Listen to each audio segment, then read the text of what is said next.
नमस्कार दोस्तों, आज के इस क्लास में हम भारत के संविधान का आर्टिकल 72 इसके बारे में बात करेंगे।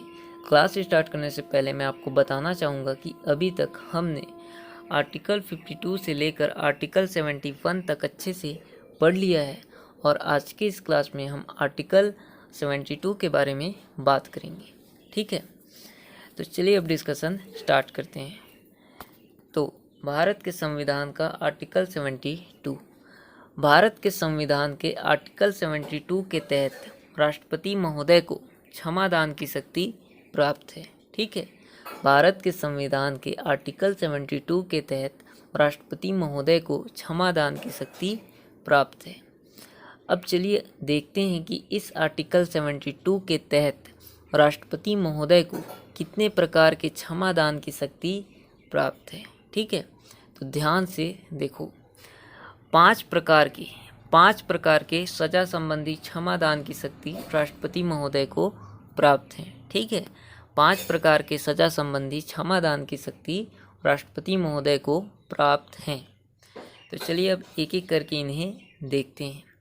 तो सबसे पहला, सजा को कम कर सकते हैं। ठीक है, राष्ट्रपति महोदय चाहें तो किसी को अगर कोई सज़ा मिली हुई है तो उसे वो कम कर सकते हैं। ठीक है, तो ये पहली क्षमादान की शक्ति हो गई जो राष्ट्रपति को मिली हुई है।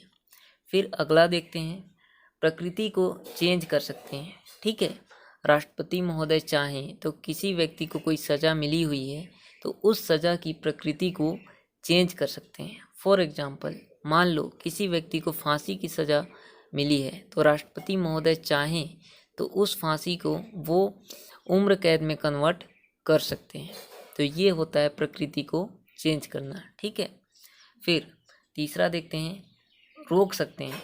राष्ट्रपति महोदय चाहें तो किसी व्यक्ति को कोई सज़ा मिली हुई है तो उसे वो कुछ समय के लिए रोक सकते हैं।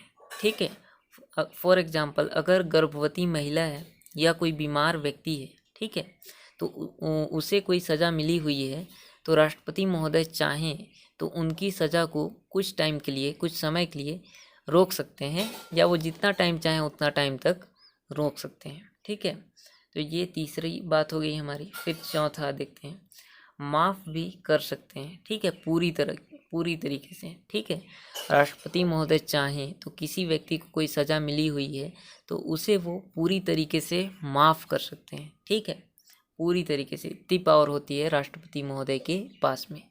फिर पांचवा देखो, सज़ा में प्रविलंबन या इसे ही निलंबन कहते हैं। मतलब मान लो अगर किसी व्यक्ति को 5 तारीख को फांसी होनी है, ठीक है, और वह व्यक्ति क्षमादान चाहता है राष्ट्रपति महोदय से, तो राष्ट्रपति को कुछ टाइम के लिए फांसी टाल सकते हैं। ठीक है, राष्ट्रपति महोदय कुछ टाइम के लिए उसकी फांसी को टाल सकते हैं। तो ये है 5वीं क्षमादान की शक्ति राष्ट्रपति महोदय की। तो आई होप ये आर्टिकल 72 आपको अच्छे से समझ में आ गया होगा। एक बार फिर से देख लो, भारत के संविधान का आर्टिकल 72।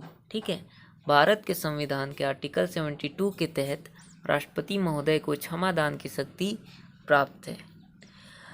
5 प्रकार के क्षमादान संबंधी शक्ति राष्ट्रपति महोदय को प्राप्त है। ठीक है, 5 प्रकार के सजा संबंधी क्षमादान की शक्ति राष्ट्रपति महोदय को प्राप्त है। तो इसमें से पहला है, वो चाहें तो सज़ा को कम कर सकते हैं। ठीक है, ये एक क्षमादान देने का प्रकार हो गया। ठीक है, सज़ा को कम करके।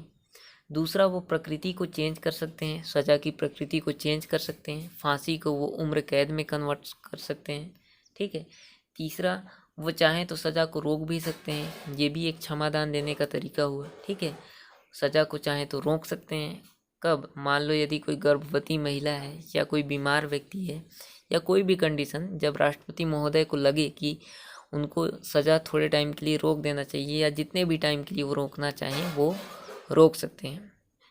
ठीक है, फिर चौथा देखो, माफ़ भी कर सकते हैं पूरी तरीके से। राष्ट्रपति महोदय चाहें तो किसी व्यक्ति को कोई सज़ा मिली हुई है तो उसे पूरी तरीके से माफ़ भी कर सकते हैं।